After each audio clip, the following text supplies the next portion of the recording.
thank all of you for coming. You know, I was saying on the way down, and as I look around, it's not everybody that gets the opportunity to attend, as a living person, their own funeral. Because as I look out at you and see you, you represent every phase of my life. From the time I was a little child to the present moment. People from my home parish in Woburn, St. Anthony's. Many people here from Woburn. I saw the mayor and his wife slip in. I see so many people, my high school classmates. I see friends from every place that I've been assigned. And I see so many, even as you see, from my present parishes and my present work. These vestments that I have on today are the vestments that I wore for my first Mass at St. Anthony's Parish in Woburn. They were given in memory of a classmate and dear friend, John Martini. The Martini family has been so good to me all these years. St. Anthony has been so good to me all these years in the parish. Father Brown is here. Father Robert Brown. He was really the first priest that I knew. He taught me how to be an altar server. At that time, we were still practicing the Latin. I didn't know what I was saying, but it was important. He also taught me how to ski. We have as well, we have my brother here, Father Anthony, from St. Benedict Abbey. I was a deacon in his ordination. And I think it was about 120 degrees in that church. We still laugh about it. Father Mark Crilly, also from St. Benedict Abbey, he was always such a wonderful, gifted person, and singer and performer. Always great fun. We have Deacon Godfrey. Deacon Godfrey is with us in our collaborative. He's a deacon. He is preparing to be a priest for the Archdiocese of Boston. I see as well Father Terence Moran here with us. I saw Deacon Augustine slip in up the back. There may be others that I can't see. With these older eyes like the forgiving Father, I can't quite see down the road. But I thank you all, and in particular I want to thank Bishop Eddervain for being here. Without Bishop Eddervain, I don't think I would be a priest. He stuck with me. He was my faculty advisor in the seminary, and I was out of the seminary for a few years, and he kept calling me, you know. He stayed in touch with me, stood by me. When I was ordained a priest, he flew back from Rome so he could vest me. And so he's always been a great friend and mentor to me. But I want to thank all of you and each one of you for being here today. I want to thank Mrs. Rose Patek in a particular way for all of her support. Sister Dolore, for all the years that we've worked together. I really haven't had much to do with this, so I don't know. I know a lot of work has been done. I want to thank everyone who's worked on it. Sandra, who has taken all the phone calls, and all of you who've helped to make today, this liturgy, so beautiful and so representative of what we do together. I'm so grateful to my brother priests who are here. You know, it's so difficult for priests to come to these events because they have baptisms and wakes and later masses. And even though the people in Midway think that this is the center of the universe, for a lot of us it's quite a hike to get here.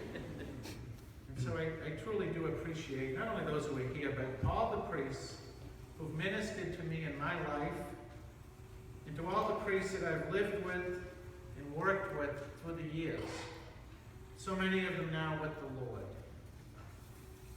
I want to thank the religious brothers and sisters and consecrated who were here, including my two aunts, Sister Mary and Sister Eleanor, and to all those who dedicated their lives to God in a particular way. I'm so grateful to all the dedicated women and men, so many of them here today, that I've worked with through the years. I've learned so much from each of you.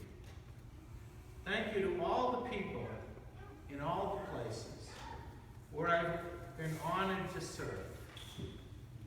Thank you, my dear friends, for your kindness, your support, your friendship, and your prayers. I'm so grateful to God for the gift of each one of you. And of course, I'm most grateful to God for the gift of my family. He called my father home 20 years ago, and I miss him every day.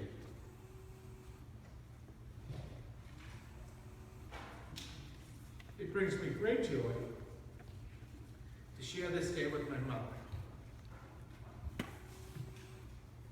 As many of you know, she's been through some health problems and issues in the last few years, but thanks be to God for the intercession of our saints, Saint Faustina, she continues to get stronger. If you know me, you know how precious my mother is to me. I spend time trying to help my mother. I make no apology for that. I understand that Jesus was close to his mother too. I'm so grateful to my brothers, Chuck and Dave, and their families for all their support through the years. I often say, and I mean it, that with the parents, family, and community that I was born into, I should be a much better person than I am. I have been and I am blessed. I'm not all that comfortable with this kind of celebration. I do not like to deprive God of his glory. Today is no time for self-congratulation or self-absorbed nostalgia or victory laps of any kind. For me, it's a time of humble thanksgiving, for renewed commitment, and for sincere contrition for all the times, in all the ways that I've sinned against God and you. If I have hurt you in any way, I sincerely ask your forgiveness. If my life and ministry has in any way been a blessing to you, then give God the glory. Before I entered the seminary, I was sitting with some friends from college, and they were trying to talk me out of going into the seminary. They were not all people of faith. I remember one of them finally said in exasperation, "I cannot imagine a more pathetic life." And of course, from the view of the world, the priesthood could seem to be a pathetic life. But to us who have the gift of faith, we see our life as gift and mystery, whatever our vocation is. I remember when I was in Brockton, I was on hospital duty and I visited with a young man, spent some time with him, anointed him, and prayed with him. A few hours later, I was called back to the hospital, and I went to see another patient, but he saw me walk by his room. He didn't have much strength. And he yelled out, "Hey, priest." He apologized for not remembering my name. I said, "There's no need to apologize. My name is not important. To be called priest is the honor of my life." Especially during difficult times, people have asked me if I've ever felt ashamed to be a priest. I have been embarrassed and ashamed by my own sinfulness. I have been saddened and ashamed at times by sins of public representatives of the church. But I have never for 1 second, of 1 minute, of 1 hour, of 1 day, been ashamed to be a priest. What a blessing it is to be a priest. What a blessing it has been for the last 25 years, unworthy as I am, to be your priest. Through my ordination, I consecrated my heart to Jesus' Sacred Heart and to Mary's Immaculate Heart. It has always been my desire to serve God with my whole self, and to love and serve the people that God sends me to with a shepherd's heart. I have served as much as possible with my whole self, and with all my love. There were so many images burned into my heart. How can we see priesthood? It's the waters of baptism and the tears of the confessional. It's the ash-blackened thumb on Ash Wednesday and the sweet chrism-scented thumb at the Easter Vigil. It's $100 a plate fundraiser dinners in fancy hotels, and it's the pancake breakfast in the church hall. It's a young girl nervous about receiving her first Holy Communion in her beautiful white dress. It is breaking a tiny piece of the host so a dying woman can receive Jesus for the last time before she dies. It's an elderly lady kissing my hand because I am a priest. It's a younger man spitting in my face for the same reason.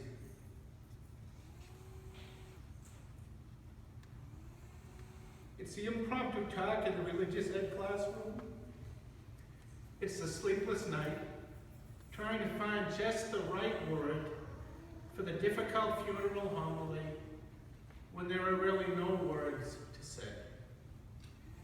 It's being edified by the goodness and generosity of people who are nothing in the eyes of the world. It is being disillusioned by the empty suits in the world of politics, the halls of academia, the corridors of the chancery. It is the nursing home mass and the school mass. It's the pride and joy of seeing the young people I have worked with growing so beautifully in their vocations. It is the burden of guilt for those lost to drugs or suicide, and being relentlessly haunted by the sense that I could have and should have done more. It is listening patiently to those used to being listened to. It is standing up straight, speaking up loud, and fighting hard for people who have no voice and no power. It is carrying Jesus in procession in Hyde Park, in Brockton, in Cambridge, but more, it is being carried by him every day.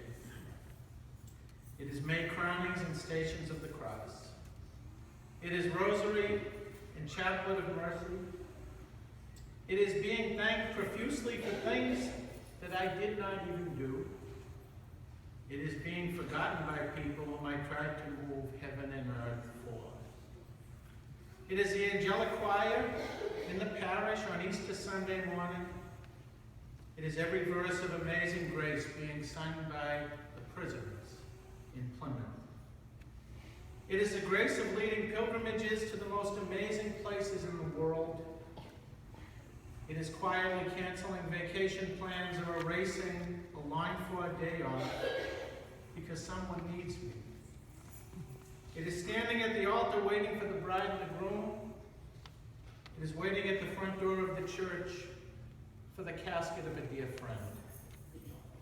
It is all-night vigils and the private pre-dawn holy hours in the chapel. It is walking daily together, sharing our faith and our love. For 25 years, our lives have been joined together in Christ. Your dreams have been my dreams. Your pain has been my pain. Your joy has been my joy. Your sorrow has been my sorrow. Your suffering, your burdens, your deepest longings have been my heartfelt concern. I have fixed nothing. I have offered very little on a personal level. Silver and gold have I none. What I have done day after day is unite our intentions and place them on the altar. The Eucharist gives us a taste of heaven that awaits us. It It gives us the true presence of Christ that binds us together as his body, the church. It gives us food and strength for the long and difficult journey as we make our pilgrimage to heaven. The life of a priest is immersed in the mystery of the cross and the Eucharist. Thousands of times I have lifted the bread and the wine. Through the action of the Holy Spirit, it has been my voice, my breath, my intention, and my will that has been used as Jesus' instrument in the church to make his body, blood, soul, and divinity present. I have celebrated Mass at St. Peter's in Rome, at Knock, Fatima, Lourdes, Catania, Ephesus, Turkey. I have celebrated Mass in Woburn, Boston, Brockton, Lowell, Dracut, Tingsboro, and parishes throughout the diocese and the country. I have celebrated Mass in convents, in college chapels, in retreat houses, in prisons, in cathedrals, on makeshift altars with students out in the field. I have celebrated Mass at Gethsemane, over Padre Pio's tomb, in nursing homes and at hospices. I have been an instrument of God's grace, a poor and flawed instrument, but nonetheless, in the hands of the Master, I have been employed in his sacramental priesthood. My hands, my heart, my life have been a channel of grace through which Jesus calls, loves, and feeds his sheep. It is the Master who is worthy of praise, not the instrument. I will leave to God, to others, and ultimately to God himself, the judgment about whether or not my life, or any of our lives as priests, is pathetic. I can only say that I am so grateful to God for the gift of my life and the gift of priesthood. It is the life I have been called to. It is the life that I chose. It is the life that I know. It is the only life that I have. And until my last breath on this earth, it is the only life I want. To God, and to him alone, be all praise, honor, glory, and thanksgiving, now and forever.